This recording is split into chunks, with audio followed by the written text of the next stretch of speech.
Terima kasih atas kesempatannya. Kami dari kelompok 8 akan mempresentasikan proyek kami yaitu monitoring water volume. Adapun anggota dari kelompok 1 Hebat Timothy Aritonang dengan NIM 14S22013, Risae Fani Sinoraya dengan NIM 19, dan saya sendiri Steven Gretio Purba dengan NIM 31, Vulkan Solo Penhosta Putar-Putar dengan NIM 34. Saya akan menjelaskan latar belakang dari monitoring volume air. Adapun masalah yang dihadapi yaitu air merupakan sumber daya yang sangat vital bagi kehidupan manusia dan lingkungan dalam berbagai sektor seperti rumah tangga, pertanian, dan industri. Namun, kebutuhan akan pengelolaan air yang efektif semakin meningkat, yang membuat pengelolaan air tradisional yang masih manual seringkali tidak mampu menjawab tantangan seperti kebocoran, pemborosan, dalam efisiensi distribusi. Tantangan ini semakin kompleks dengan meningkatnya tekanan akan pertumbuhan populasi. Hal ini menyebabkan rendahnya akurasi data dan keterlambatan dalam mendeteksi permasalahan seperti pemborosan dan kebocoran. Monitoring volume air menjadi salah satu solusi penting untuk mengatasi permasalahan ini. Dengan memanfaatkan teknologi berbasis sensor dan sistem monitoring real-time, kita dapat mengelola air secara lebih efisien, menghindari pemborosan, dan mendukung keberlanjutan sumber daya air. Teknologi ini memungkinkan pengukuran volume air secara akurat, memberikan data yang dapat diakses kapan saja, serta mendukung pengambilan keputusan yang lebih tepat dalam manajemen air. Adapun tujuan dari monitoring volume air yaitu yang pertama, mengembangkan sistem monitoring volume air berbasis teknologi yang efektif dan efisien. Dan kedua, memberikan data real time untuk membantu pengambilan keputusan dan penggunaan air. Dan yang ketiga, meningkatkan kesadaran dan tanggung jawab dalam penggunaan air. Adapun beberapa komponen dalam monitoring water volume ini ialah yang pertama, ESP32.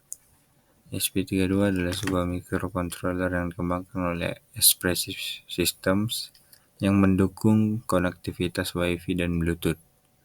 Kemudian ada sensor ultrasonik. Sensor ultrasonik yang kami gunakan ialah HC-SR04.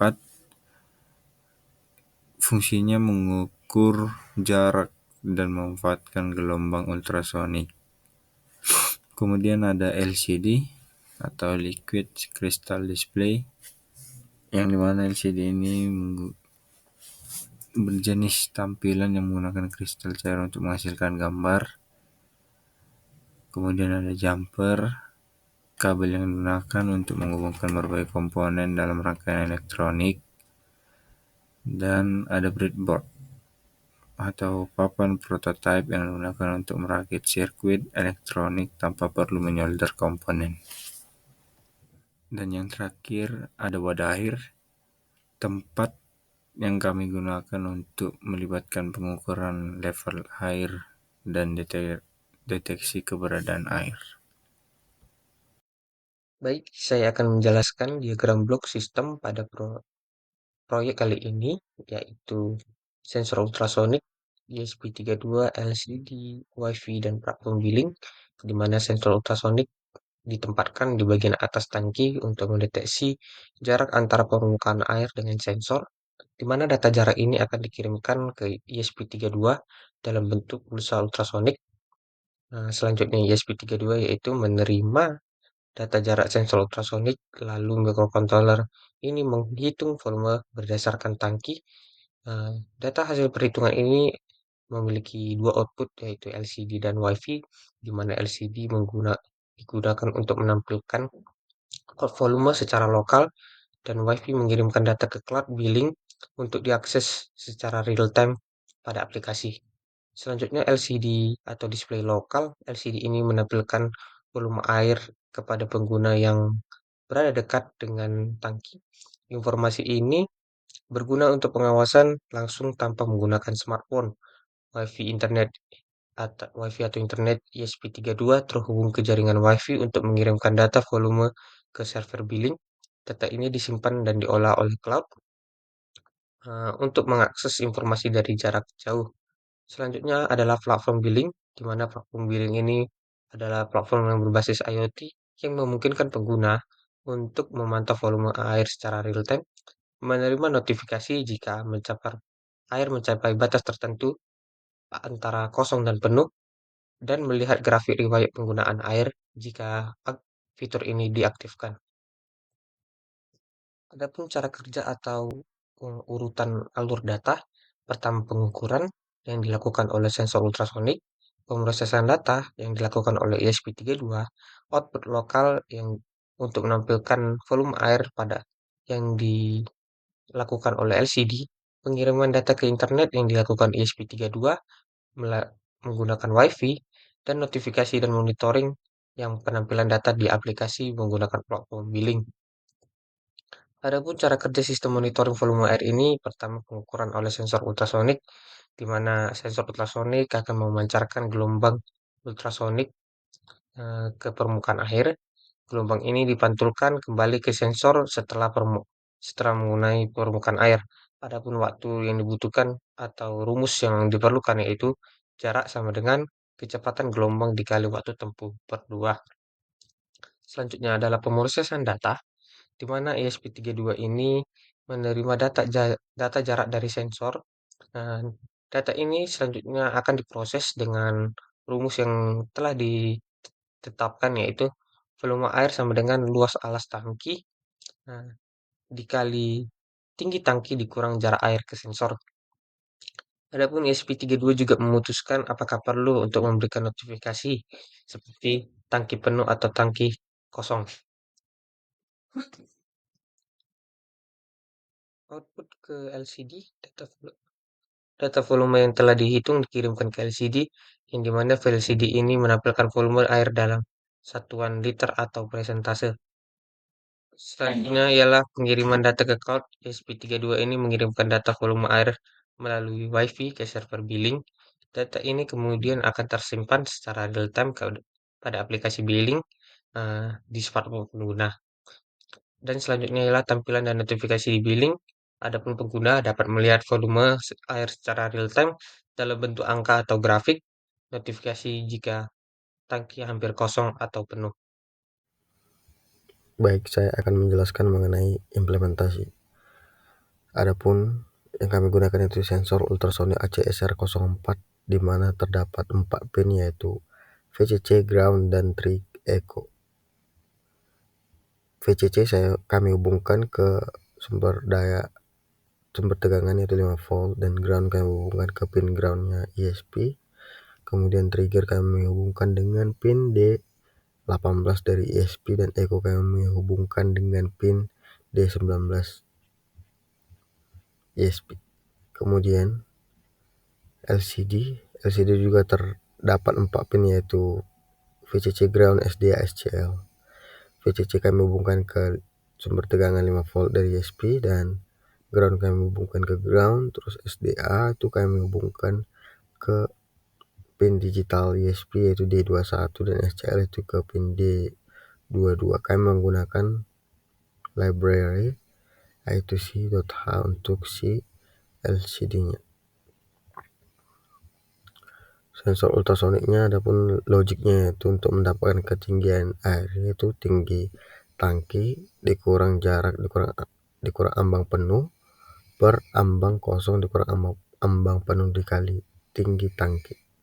Adapun presentasi pengisiannya itu kami hitung dengan cara ketinggian air per tinggi tangki dikali 100%. Berikut saya akan menjelaskan mengenai tampilan di Blink.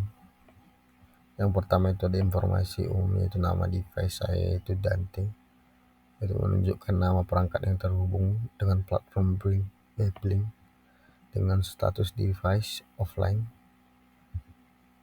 Itu status device merupakan indikator bahwa perangkat saat ini tidak terhubung ke jaringan.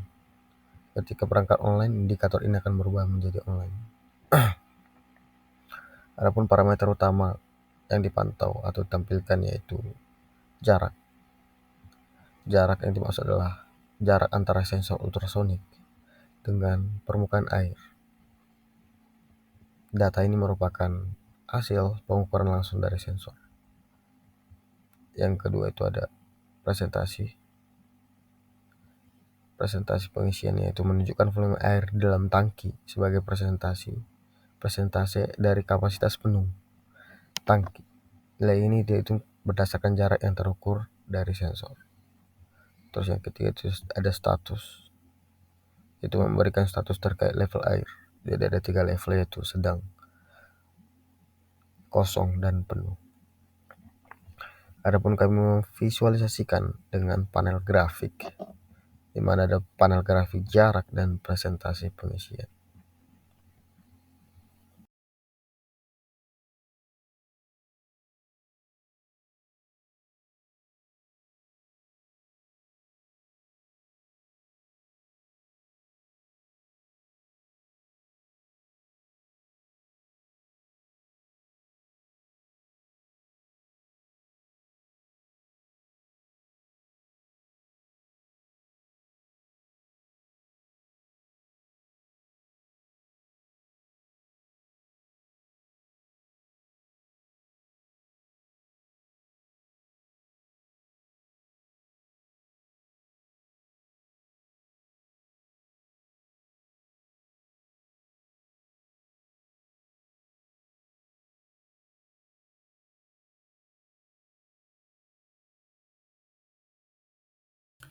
Kesimpulan yang bisa kita dapat dari hasil proyek ini ialah proyek sistem monitoring volume air telah berhasil dirancang, diimplementasikan, dan diuji.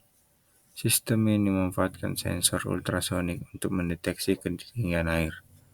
Hasil pengujian menunjukkan bahwa sistem mampu memberikan data yang akurat dengan tingkat kesalahan pengukuran kurang dari 5%. Selain itu, sistem dilengkapi dengan aktor muka pengguna berupa aplikasi atau dashboard yang memudahkan pemantauan dan analisis data. Fitur ini memungkinkan pengguna untuk memantau kondisi volume air secara langsung dan menerima notifikasi saat volume air mencapai batas tertentu. Dengan hasil ini, sistem monitoring volume air dapat menjadi solusi yang efektif dan efisien untuk kebutuhan pengelolaan air, baik dalam skala rumah tangga, industri, maupun proyek lingkungan. Namun, pengembangan lebih lanjut diperlukan untuk meningkatkan daya tahan perangkat terhadap kondisi lingkungan yang ekstrim dan integrasi dengan sistem IoT untuk pengelolaan yang lebih luas. Sekian presentasi dari kelompok 8. Terima kasih.